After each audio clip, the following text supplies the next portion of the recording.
सबका साथ सबका विकास, सभी को एक साथ नमस्कार। अर्चना ट्यूटर्स हिंदी अध्ययन साहित्य में आप सभी का मैं स्वागत करती हूँ। आज हम रहीम दास जी की रचनाओं के संक्षिप्त विवरण पढ़ेंगे। रहीम दास जी ने कौन कौन सी रचनाएं की हैं, उनमें कितने छंद हैं, उनकी भाषा क्या है और उनका विषय क्या है।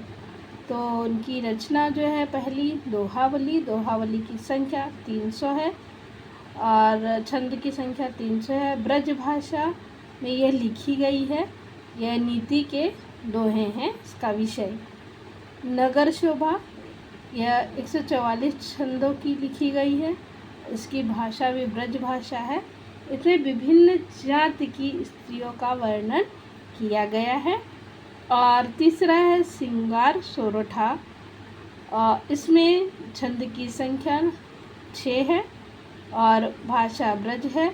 इसमें श्रृंगार का वर्णन किया गया है। इसका विषय वस्तु है मादक नाटक, जो 8 अंकों का है। नाटक से ही पता चल रहा है कि ये 8 अंकों का है। और इसकी बोली जो है वो खड़ी बोली है, अर्थात भाषा जो है उसकी खड़ी बोली है। और इसका विषय जो है रचना का वह है कृष्ण की रास लीलाओं का वर्णन इसमें किया गया है।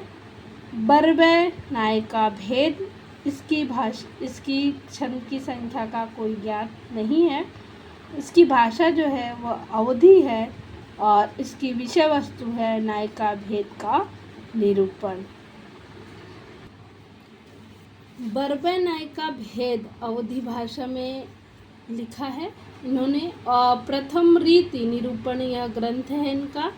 इनकी जो रचना है वह संस्कृत के भानुदत्त की रसमंजरी के आधार पर हुई है। जो नायिका भेद है, इसकी जो रचना इन्होंने की है वह किसके, भानुदत्त की जो रसमंजरी है उसका आधार बनाकर इन्होंने बरबय नायिका भेद की रचना की है रहीम दास जी ने।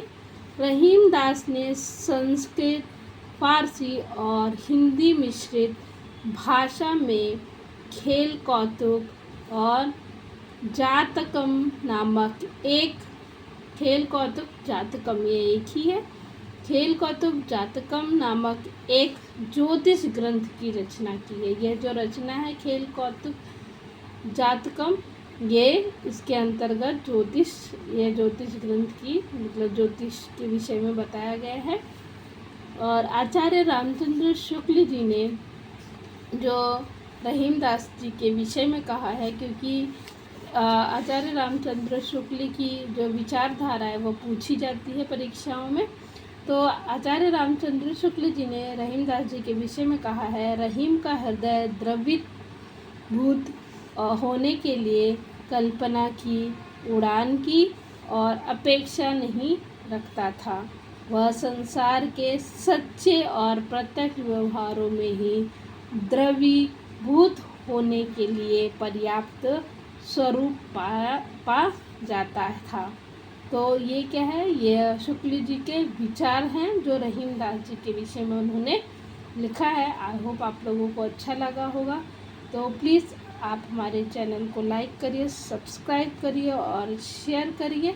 आपके एक शेयर से और आपके सब्सक्राइबर से आपके साथ हमारा भी विकास होगा। धन्यवाद। आज के लिए इतना ही। मिलते हैं फिर कुछ टिप्स और कुछ नए टॉपिक के साथ। हिंदी साहित्य अध्ययन में आप सभी का स्वागत है। धन्यवाद।